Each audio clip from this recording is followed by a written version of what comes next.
Semenjak saya bercerai, semua terjual.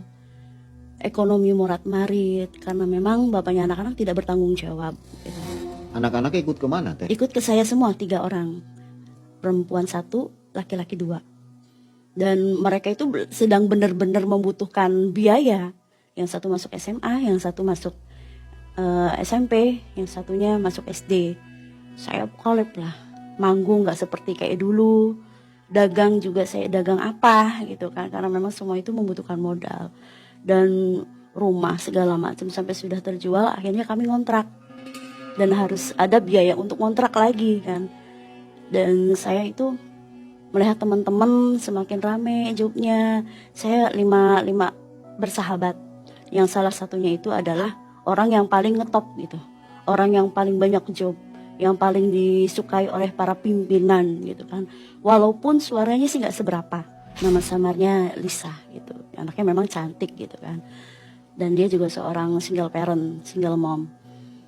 Dia berhasil sukses sampai punya rumah, punya mobil, bisa nyenengin orang tuanya gitu ya. Duit ya nggak pernah yang namanya nggak ada tuh. Selalu ada job, selalu tiap hari siang malam, nggak pernah lelah gitu. Akhirnya saya udah merasa lelah, hutang banyak di warung untuk makan anak-anak. Saya curhat lah ke teman-teman itu.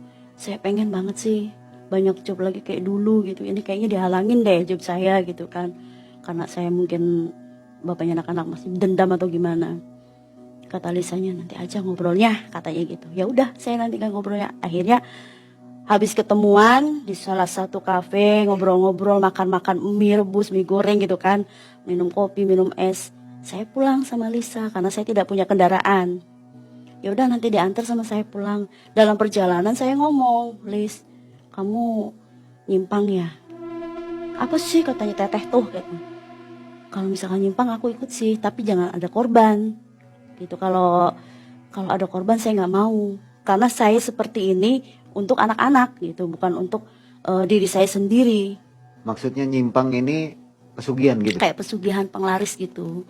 Jadi nyanyinya kan selalu banyak job gitu kan. Terlihatnya orang tuh dia tuh seperti bulan purnama atau gimana gitu. Ya nanti dah ngobrol di rumah. Akhirnya saya nyampe di rumahnya si Lisa. Duduk katanya nanti ngobrol, tapi kamunya jangan takut. Iya saya pengen banget udah nekat, tapi jangan sampai ada yang meminta korban atau apa gitu. Apalagi kalau salah satunya dari keluarga atau anak. Kamu korbannya apa? Kalau saya sih kambing, kayak gitu, bukan manusia. Cuman harus tepat, kalau nggak tepat nantinya ngegepok ke badan sendiri, kena apa sendiri, kayak gitu. Ya aku sih nggak mau kata situ. Ya paling nyedot rezeki katanya. Nyedot rezeki, misalkan ada nggak keluarga kamu yang benci sama kamu, yang sirik, yang selalu iri gitu kan? Ada, kayak gitu saya tuh ngomong. Ya udah ada, itu yang disedot rezekinya. Ya udah kapan sih mau? Itu daerah mana gitu kan? Apa perjalanannya jauh perlu pakai mobil? Nggak usah, pakai motor aja nanti sama saya. Nih minggu depan itu kan malam Jumat Kliwon. Nanti kamu kesini jam 5, ya, terus nyampe kita ngobrol-ngobrol dulu persiapannya apa. Nanti kita jam 7:30 berangkat katanya gitu. Begitu saya nyampe rumah, saya dapat telepon, langsung dapat job di daerah orang gitu. Dengan nominal bayaran saya itu nggak kayak di sini gitu, lebih besar, 2 juta. Awal itu tuh, awal 2 juta. Ya udah mau gitu kan, mau. Karena di daerah sendiri kan paling nominalnya 250, 300 kan gitu, 400. Nah ini langsung dikasih 2 juta. Kamu soalnya nanti bagian kamu dangdut lagunya kayak gitu kan. Akhirnya di tanggal pertama itu tanggal berapa ya? Tanggal 11 Januari saya berangkat ke suatu daerah nyanyi di situ. Dan yang anehnya saya, khususnya para kaum adam, bapak-bapak itu pengennya saya terus yang nyanyi.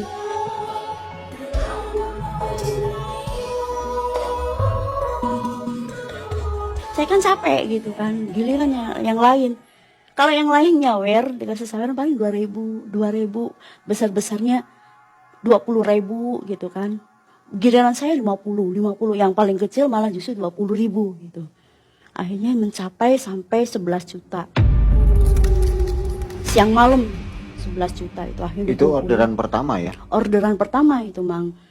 Sampai saya tuh bangga, ini berhasil tah gitu kan. Aduh, kayaknya sih berhasil nih, bener nih. Terus begitu selesai dibagi-bagi, karena memang itu kan bagi-bagi untuk milik bersama gitu, saweran tuh. Ini honor kamu, ini saweran kamu, ih dapat banyak banget. Kamu yang capek ditambahin katanya gitu. Iya makasih.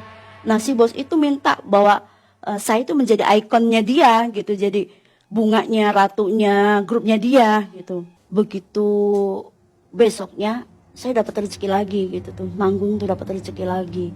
Sampai saya ada yang ngamplopin khusus, orang petinggi di sana ngamplopin khusus, dan uang itu nggak sedikit, jumlahnya 5 juta. Ini khusus buat yang penyanyi ini, nggak usah dibagikan, kalau dibagikan nanti ada bagiannya lagi katanya. Dan waktu itu ada namanya siapa ya, pokoknya disamarkan aja ya, namanya Sri gitu. Si Sri tuh kayak yang sirik sama saya, karena setiap hari tuh manggungnya sama saya terus gitu. Apa sih katanya sih itu, kata Dewi laris banget, banyak yang senang, banyak yang ngasih uang pribadi gitu kan. Ada yang dadak-dadakan beli boneka kan gitu buat saya gitu. Terus, kamu pakai susuk apa sih? Enggak, saya nggak pakai susuk apa-apa. Dia keceplosan sendiri, saya yang pakai susuk Roro Kantil tah begitu tuh. Roro Kantil aja kok sayang sama kamu katanya gitu. Ya mana saya tahu, saya kan dikasih rezeki sama Allah gitu kan. Suara, penampilan kan gitu. Ya enggak lah aja, beda katanya. Kayaknya sih kamu tuh ini katanya, susuknya kayak pesugihan. Nggak tahu, saya sih nggak ngerti kayak gitu. Jadi saya menutupi diri saya sendiri, padahal sih tersinggung gitu kan. Ini orang ketahuan aja gitu. Di 3 bulan saya nggak pulang-pulang, anak-anak saya titipkan ke ibu angkat saya gitu, ngurus semuanya. Terus saya 3 bulan pulang, mama sampai meluk saya gitu kan. Ya Allah, Wi, katanya kamu tuh untung selamat. Kalau enggak kamu tuh nanti tuh anak-anak tuh masih butuh kamu gitu loh. Wis nyari uang yang wajar aja, nggak usah ngoyo-ngoyo. Rezeki tuh sudah ada rezeki lagi. Allah pasti ngasih rezeki dengan halal. Kamu jangan salah jalan, Nok, katanya. Wis biarin, kamu mau sakit hati, kamu merasa dizolimi sama siapapun, kamu gak boleh dendam. Pokoknya kamu urus anak, fokus. Udah dalam kehidupan yang seadanya aja. Makan gak makan, yang penting kalian sehat. Kalian bisa nyatu gitu. Bayangkan kalau kamu sampai mati, atau anak kamu salah satu korbannya sampai nggak ada, apa yang pengen terjadi sama kamu bisa gila. Saya mikir lagi, Mang, iya Mang, saya kok sampai mikir ke situ karena saya sudah capek dengan hidup saya yang selalu dizolimi sama suami, sama saudara yang menghina-hina saya. Dan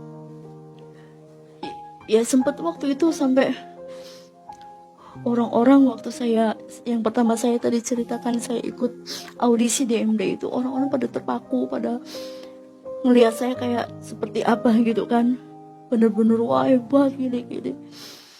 Masih ada pengaruhnya waktu ikut audisi itu ya? Masih ada pengaruhnya itu karena Ibu Ratu yang berbeda ya? Berbeda. Karena tahunnya juga udah jauh gitu. Tahunnya udah jauh.